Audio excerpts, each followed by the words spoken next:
पार्थाय प्रतिबोधितां भगवता नारायणेन स्वयं. ನಮಸ್ಕಾರ. ಕಾಸ್ಮಿಕ್ ಸೊಸೈಟಿ ಯೂಟ್ಯೂಬ್ ಚಾನಲ್ಗೆ ಪುನಃ ಸ್ವಾಗತ. ಭಗವದ್ಗೀತೆ ಸಾಂಖ್ಯಯೋಗ ಭಗವಾನ್ ಕೃಷ್ಣ ಹೇಳ್ತಾನೆ, ಧ್ಯಾಯತೋ ವಿಷಯಾನ್ ಪುಂಸಃ ಸಂಘಸ್ತೇಷೂಪಜಾಯತೆ ಸಂಘಾತ್ ಸಂಜಾಯತೆ ಕಾಮಃ ಕಾಮಾತ್ ಕ್ರೋಧೋ ವಿಜಾಯತೆ ಕ್ರೋಧಾತ್ ಭವತಿ ಸಮ್ಮೋಹಃ ಸಮ್ಮೋಹಾತ್ ಸ್ಮೃತಿವಿಭ್ರಮಃ ಸ್ಮೃತಿಭ್ರಂಶಾತ್ ಬುದ್ಧಿನಾಶೋ ಬುದ್ಧಿನಾಶಾತ್ ಪ್ರಣಶ್ಯತಿ ಬುದ್ಧಿನಾಶಾತ್ ಪ್ರಣಶ್ಯತಿ. ಅರ್ಜುನ, ಧ್ಯಾಯತೋ ವಿಷಯಾನ್ ಪುಂಸಃ, ಯಾವಾಗ ಇಂದ್ರಿಯಗಳ ವಾಂಛನೆ ಅಂದರೆ ಇಂದ್ರಿಯಗಳು ಇದು ಬೇಕು ಅದು ಬೇಕು ಅದನ್ನು ಪಡಿಬೇಕು, ಆ ವಸ್ತುವನ್ನು ಪಡಿಬೇಕು, ಆ ವ್ಯಕ್ತಿನ ಪಡಿಬೇಕು, ಈ ಸ್ವತ್ತನ್ನು ಪಡಿಬೇಕು ಅನ್ನೋ ಒಂದು ಭಾವನೆಯಿಂದ ಅದರ ಹಿಂದೆ ಮನಸ್ಸು ಓಡುತ್ತೋ, ಸಂಘಸ್ತೇಷೂಪಜಾಯತೆ ಸಂಘಾತ್ ಸಂಜಾಯತೆ ಕಾಮಃ, ಈ ಅದನ್ನು ಪಡಿಲೇಬೇಕು ಅನ್ನೋ ಒಂದು ಮನಸ್ಸು ಅದರ ಹಿಂದೆ ಬಿದ್ದಾಗ ಮನಸ್ಸಿನ ಸ್ಥಿತಿ ಒಂದೊಂದು ಹಂತದಿಂದ ಕೆಳಗೆ ಬೀಳುತ್ತೆ.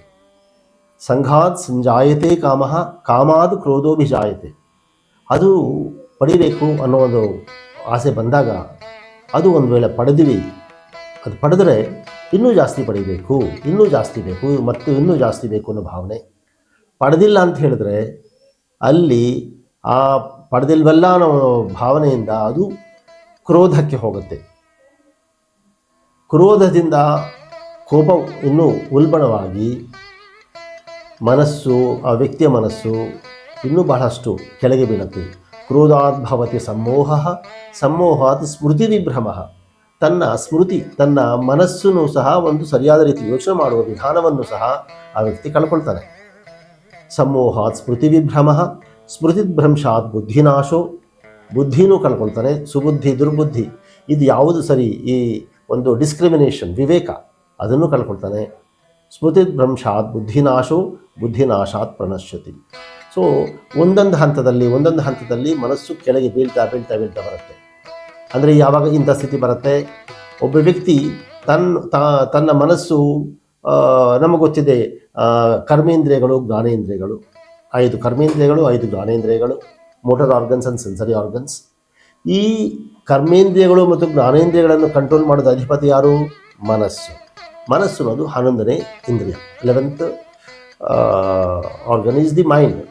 ಸೊ ಈ ಮನಸ್ಸು ಯಾವಾಗ ಒಂದು ಹಂತದಲ್ಲಿ ಕೆಳಗೆ ಬೀಳ್ತಾ ಹೋಗುತ್ತೆ, ಯಾವಾಗ ವಿಷಯ ವಾಂಛನೆಯಲ್ಲಿ ಅದರ ಹಿಂದೆ ಬಿದ್ದಾಗ, ಅಂದರೆ ನಾವು ಈ ಭೌತಿಕ ಪ್ರಪಂಚದಲ್ಲಿದ್ದಾಗ ನಾವು ಯಾವುದೇ ಒಂದು ವಸ್ತುವು, ಒಂದು ವ್ಯಕ್ತಿ ಅಥವಾ ಒಂದು ಇದನ್ನು ನಾವು ಸ್ವತ್ತು ಪಡೆಯೋದು ಅನ್ನೋ ಭಾವನೆ ಯೋಚನೆ ಮಾಡೋದು ತಪ್ಪ. ಆ ರೀತಿ ಯೋಚನೆ ಮಾಡೋ ಭಾವನೆ ತಪ್ಪಲ್ಲ, ಆದರೆ ಅದನ್ನು ಸರಿಯಾದ ರೀತಿ ಪಡಿಬೇಕು ಅನ್ನೋ ಒಂದು ಪದ್ಧತಿ, ಒಂದು ಮಾರ್ಗ ಅದು ಬಹಳ ಅವಶ್ಯಕತೆ ಇದೆ. ಹಾಗಾಗಿ ಇಲ್ಲಿ ಯಾವ ರೀತಿ ಸಾಮಾನ್ಯವಾಗಿ ಜನ ಹೇಳ್ತಾರೆ ಅಂತ ಹೇಳಿದ್ರೆ, ಇದು ಒಂದು ಧರ್ಮ ಸಂಕಟದಲ್ಲಿ ಸಿಗಾಕ್ಕೊಂಡಿದ್ದೀನಿ, ಏನಪ್ಪ ಮಾಡೋದು, ಈ ಧರ್ಮ ಸಂಕಟದಿಂದ ಹೇಗೆ ಹೊರಗಡೆ ಬರೋದು, ಮಾಡಿದ್ರೆ ತಪ್ಪಾಗತ್ತೆ, ಮಾಡಲಿಲ್ಲ ಅಂದರೆ ಪಡೆಯೋಕ್ಕಾಗಲ್ಲ, ಸೊ ಏನು ಮಾಡಬೇಕು? ಅದಕ್ಕೆ ಆನಂದ ಮಾರ್ಗದ ಪ್ರವರ್ತಕರು ಶ್ರೀ ಆನಂದಮೂರ್ತಿಯವರು 2 ವಾಕ್ಯಗಳಲ್ಲಿ ಬಹಳ ಚೆನ್ನಾಗಿ ಹೇಳಿದ್ದಾರೆ. Subjective approach through objective adjustment. Subjective approach through objective adjustment.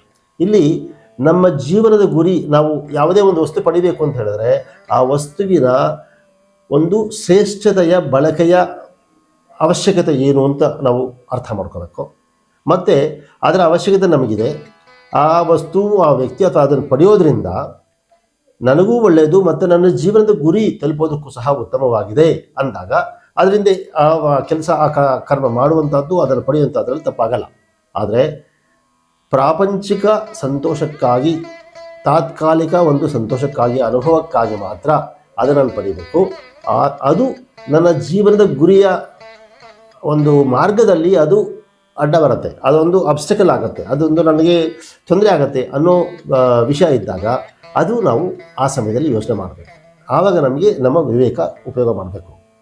ಸಮಯ ಪ್ರಜ್ಞೆ ಮತ್ತು ಸರಿಯಾದ ರೀತಿ ನಮ್ಮ ವಿವೇಕ ಉಪಯೋಗ ಮಾಡಿ ಅದು ಮಾಡುವ ಅವಶ್ಯಕತೆ ಇದೆಯಾ, ಅದು ಅವಶ್ಯಕತೆ ಇದ್ದ ಅಂತ ಹೇಳಿದ್ರೆ ಆವಾಗ ನಾವು ಆಬ್ಜೆಕ್ಟಿವ್ ಅಡ್ಜಸ್ಟ್ಮೆಂಟಲ್ಲಿ ಬರುತ್ತದೆ. ಆಬ್ಜೆಕ್ಟಿವ್ ಅಡ್ಜಸ್ಟ್ಮೆಂಟ್ ಅಂದರೆ ಏನು, ಆ ಸಮಯಕ್ಕೆ ಅದು ಅವಶ್ಯಕತೆ ಇದೆ, ಆದರೆ ಅದನ್ನು ಯಾವ ರೀತಿ ಪಡಿಬೇಕು ಮತ್ತು ಯಾವ ರೀತಿ ಬಳಕೆ ಮಾಡಬೇಕು ಅನ್ನೋದು, ಮತ್ತು ಅದು ನನಗೆ ಹಿತವಾಗ್ಬೋದು, ಬೇರೆಯವ್ರಿಗೂ ತೊಂದರೆ ಆಗಬಾರ್ದು, ಬೇರೆಯವ್ರಿಗೂ ಹಿತವಾಗಬೇಕು. ಸಬ್ಜೆಕ್ಟಿವ್ ಅಪ್ರೋಚ್ ಅಂತ ಹೇಳಿದಾಗ ನಾನು ಮಾಡುವ ಪ್ರತಿಯೊಂದು ಕೆಲಸದಲ್ಲಿ, ಪ್ರತಿಯೊಂದು ಕಾರ್ಯದಲ್ಲೂ ಸಹ ಇದು ಜೀವನದ ಒಂದು ಶ್ರೇಷ್ಠತೆಯನ್ನು ಪಡೆಯುವಂಥದ್ದು, ಆ ಜೀವನದ ಗುರಿಯನ್ನು ಪಡೆಯುವಂಥದ್ದು. ಈ ಕೆಲಸ ಮಾಡುವ ರೀತಿಯಲ್ಲಿ ಅದು ನಾನು ಪಡಿಬೋದು. ಅಂದರೆ ಮಾಡುವ ವಿಧಾನದಲ್ಲಿ ನಮ್ಮ ಗುರಿ ಇರಬೇಕು. ಆ ಗುರಿಯನ್ನು ತಲುಪುವ ಒಂದು ಉದ್ದೇಶದಿಂದ ಈ ಕೆಲಸವನ್ನು ಮಾಡಬೇಕು. ಅಂದರೆ ಎರಡೂ ಸಹ ಇಂಟರ್ಲಿಂಕ್ಡ್. ಅಂದರೆ ಸಬ್ಜೆಕ್ಟಿವ್ ಅಪ್ರೋಚ್ ಇರಬೇಕು. ನಮ್ಮ ಮಾಡುವ ಕೆಲಸದಲ್ಲಿ ಆ ಸಬ್ಜೆಕ್ಟಿವ್ ಅಪ್ರೋಚ್ ಇರಬೇಕು. ಅಂದರೆ ಭಗವಂತನನ್ನು ರಿಯಲೈಸ್ ಮಾಡ್ಕೊಳ್ಳೋದು, ಆತ್ಮ ಸಾಕ್ಷಾತ್ಕಾರ ಪಡೆಯುವಂಥದ್ದು, ಬ್ರಹ್ಮ ಭಾವನೆಯಿಂದ ನಾವು ಮಾಡುವಂಥ ಕೆಲಸ, ಕರ್ತವ್ಯ ನಿರ್ವಹಣೆ ಮಾಡಬೇಕು ಮತ್ತು ಅವನನ್ನು ತಲುಪಬೇಕು, ಅಥವಾ ಅವನನ್ನು ತಲುಪುವ ರೀತಿಯಲ್ಲಿ ಕರ್ತವ್ಯ ನಿರ್ವಹಣೆ ಮಾಡಬೇಕು ಅನ್ನೋದು ಇಲ್ಲಿ ಶ್ರೀ ಶ್ರೀ ಆನಂದಮೂರ್ತಿಯವರು ತಿಳಿಸಿರುವಂಥದ್ದು. ಈ ಶ್ಲೋಕದ ಸಾರಾಂಶ ಏನು ಅಂತ ಹೇಳಿದರೆ, ಮನಸ್ಸು ಒಂದು ನಿಯಂತ್ರಣ ಕಳೆದುಕೊಂಡವು ಒಂದೊಂದು ಇದು ಬೇಕು ಅದು ಬೇಕು ಅಂತ ಹೋದಾಗ ಅಲ್ಲಿ ನಾವು ಆ ಮನಸ್ಸು ನಿಯಂತ್ರಣ ಕಳೆದುಕೊಂಡು ಅದು ಅಧೋಗತಿಗೆ ಹೋಗುವಂಥ ಪರಿಸ್ಥಿತಿ ಬಹಳಷ್ಟಿದೆ. ಅದನ್ನು ತಡಿಬೇಕಾದ್ರೆ ಮನಸ್ಸಿನ ನಿಯಂತ್ರಣವನ್ನು ಕಳೆದುಕೊಳ್ಳದಿರ ಈ ಒಂದು ಫಾರ್ಮುಲಾ ಅಂತ ಹೇಳ್ತೀವಿ, subjective approach through objective adjustment. ಜೀವನದ ಗುರಿಯನ್ನು, ನಮ್ಮ ಮಹತ್ತರವಾದ ಗುರಿಯನ್ನು ತಲುಪೋದಕ್ಕೆ ಮಾಡುವ ವಿಧಾನವನ್ನು ಆ ಮಾರ್ಗದಲ್ಲಿ, ಆ ಹಾದಿಯಲ್ಲಿ, ಆ ದಾರಿಯಲ್ಲಿ ತೆಗೆದುಕೊಂಡು ಹೋದಾಗ, ದಾರಿ ಸರಿ ಇದ್ದರೆ, ಗುರಿ ಸರಿ ಇದ್ದರೆ ನಾವು ಸೇರಬೇಕಾದ ಒಂದು ಡೆಸ್ಟಿನೇಷನ್ ಅಂತೀವಿ, ಆ ಗಮ್ಯಸ್ಥಾನ, ಆ ಗುರಿ ತಲುಪೋದು ಗ್ಯಾರಂಟಿ ಇದೆ. ಹಾಗಾಗಿ ಆ ಭಾವನೆಯಿಂದ ನಾವು ಕೆಲಸವನ್ನು ಮಾಡೋಣ. ಇಲ್ಲಿ ಯಾವುದೇ ಕೆಲಸ ಮಾಡಬಾರ್ದು ಅಂತಲ್ಲ, ಕೆಲಸ ಮಾಡಬೇಕು, ಅದರ ಉತ್ತಮ ಭಾವನೆಯಿಂದ, ಉತ್ತಮ ಗುರಿಯಿಂದ ಮಾಡಬೇಕು ಅನ್ನೋದು ಈ ಶ್ಲೋಕದ ಒಂದು ತಾತ್ಪರ್ಯ. ಪುನಃ ಭೇಟಿಯಾಗೋಣ. ನಮಸ್ಕಾರ.